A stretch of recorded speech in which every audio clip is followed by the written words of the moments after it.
ಎಲ್ಲರಿಗೂ ನಮಸ್ಕಾರ. ರಾಮನವಮಿಯಂದು ಈ 7 ಕೆಲಸಗಳನ್ನು ಮಾಡಿ ನಿಮ್ಮ ಜೀವನದಲ್ಲಿ ಸಂತೋಷ ಬರುತ್ತದೆ. ಪೂಜಾ ವಿಧಾನ ಮತ್ತು ಅದರ ಮಹತ್ವವನ್ನು ತಿಳಿದುಕೊಳ್ಳಿ. ಹಿಂದೂ ಧರ್ಮದಲ್ಲಿ ರಾಮನವಮಿಯ ಸಂದರ್ಭದಲ್ಲಿ ಭಗವಾನ್ ಶ್ರೀರಾಮನನ್ನು ಪೂಜಿಸುವ ವಿಶೇಷ ಸಂಪ್ರದಾಯವಿದೆ. ಈ ದಿನದಂದು ಉಪವಾಸ ಮಾಡಿ ಪೂಜೆ ಸಲ್ಲಿಸುವವರು ಕೆಲವು ನಿಯಮಗಳನ್ನು ಪಾಲಿಸುವುದು ಬಹಳ ಮುಖ್ಯ. ಶ್ರೀರಾಮನವಮಿಯ ದಿನದಂದು ಏನು ಮಾಡಬೇಕೆಂದು ತಿಳಿದುಕೊಳ್ಳೋಣ. ಹಿಂದೂ ಧರ್ಮದಲ್ಲಿ ರಾಮನವಮಿ ಹಬ್ಬವು ಬಹಳ ಮಹತ್ವದಾಗಿದೆ. ಮರ್ಯಾದಾ ಪುರುಷೋತ್ತಮ ಎಂದು ಕರೆಯಲ್ಪಡುವ ಶ್ರೀರಾಮನು ಜನಿಸಿದ ದಿನ ಇದು.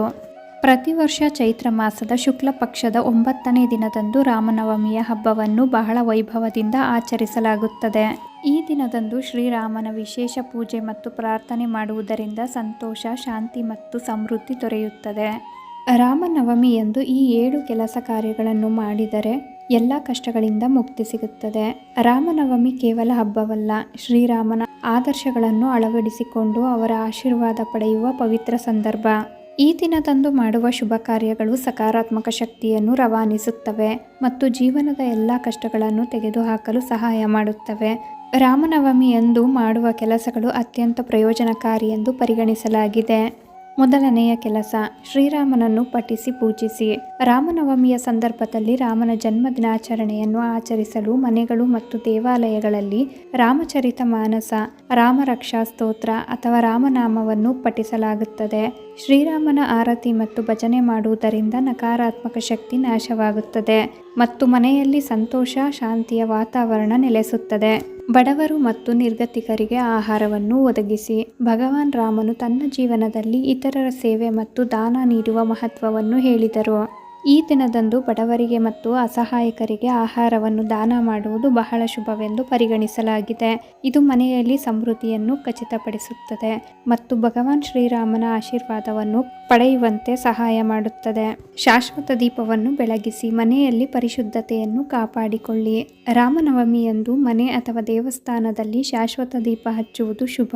ಇದು ಭಗವಾನ್ ಶ್ರೀರಾಮನ ಮೇಲಿನ ಭಕ್ತಿಯ ಸಂಕೇತವಾಗಿದ್ದು, ಇದನ್ನು ಸುಡುವುದರಿಂದ ಮನೆಯಿಂದ ನಕಾರಾತ್ಮಕ ಶಕ್ತಿ ನಿವಾರಣೆಯಾಗಿ ಸಂತೋಷ ಮತ್ತು ಸಮೃದ್ಧಿ ಬರುತ್ತದೆ. ತುಳಸಿ ಗಿಡವನ್ನು ಪೂಜಿಸಿ.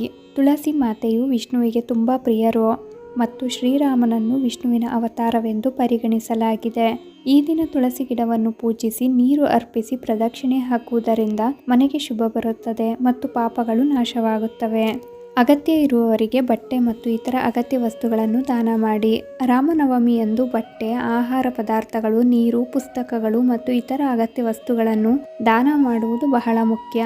ಇದು ಸದ್ಗುಣಗಳನ್ನು ಗಳಿಸುವುದಲ್ಲದೆ ಜೀವನದಲ್ಲಿ ಸಕಾರಾತ್ಮಕತೆ ಮತ್ತು ಅದೃಷ್ಟವನ್ನು ತರುತ್ತದೆ. ಹನುಮಂತನ ವಿಶೇಷ ಪೂಜೆ ಮಾಡಿ.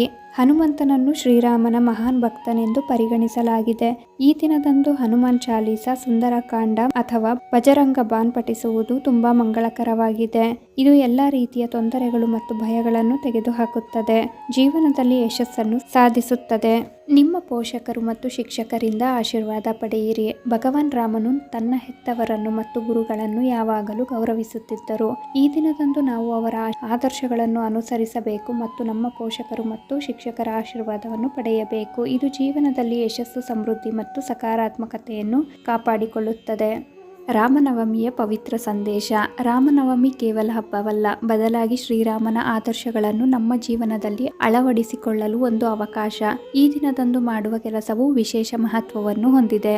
ಶ್ರೀರಾಮನವಮಿಯಂದು ಏನು ದಾನ ಮಾಡಬೇಕು, ಯಾವ ತಪ್ಪುಗಳನ್ನು ಮಾಡಬಾರದು. ದಾನ ಮಾಡುವಾಗ ಉದಾತ್ತ ಕಾರಣಕ್ಕಾಗಿ ದಾನ ಮಾಡಬಾರದು.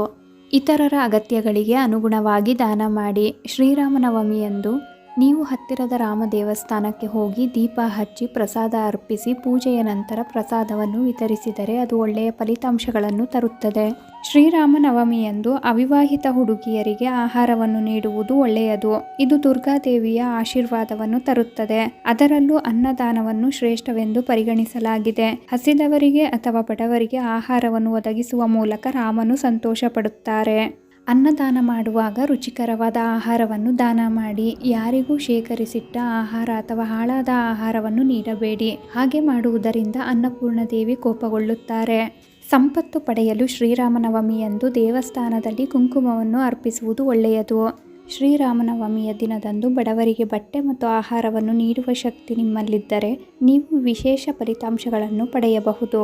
ಇಂದು ಹಾಲಿಗೆ ಸ್ವಲ್ಪ ಕೇಸರಿ ಸೇರಿಸಿ ದೇವರಿಗೆ ಅಭಿಷೇಕ ಮಾಡುವುದು ಒಳ್ಳೆಯದು. ಹೀಗೆ ಮಾಡುವುದರಿಂದ ಆರ್ಥಿಕ ತೊಂದರೆಗಳು ನಿವಾರಣೆಯಾಗುತ್ತವೆ, ಹಣದ ಕೊರತೆ ಇರುವುದಿಲ್ಲ.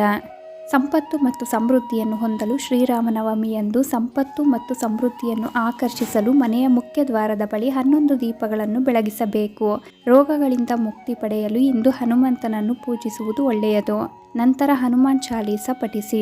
ಹಳದಿ ಬಟ್ಟೆ ಅಥವಾ ಚಿನ್ನ. ಜ್ಯೋತಿಷ್ಯ ಶಾಸ್ತ್ರದ ಪ್ರಕಾರ ಶ್ರೀರಾಮನವಮಿಯ ಮೊದಲು ಮನೆಗೆ ಹಳದಿ ಬಟ್ಟೆ ಅಥವಾ ಚಿನ್ನವನ್ನು ತರುವುದು ಶುಭ. ಹೀಗೆ ಮಾಡುವುದರಿಂದ ನೀವು ಲಕ್ಷ್ಮೀ ದೇವಿಯನ್ನು ಮೆಚ್ಚಿಸಬಹುದು. ಮನೆಯಲ್ಲಿ ಸಂಪತ್ತು ಮತ್ತು ಸಮೃದ್ಧಿ ಹೆಚ್ಚಾಗುತ್ತದೆ, ಆರ್ಥಿಕ ಸಮಸ್ಯೆಗಳು ಮಾಯವಾಗುತ್ತವೆ.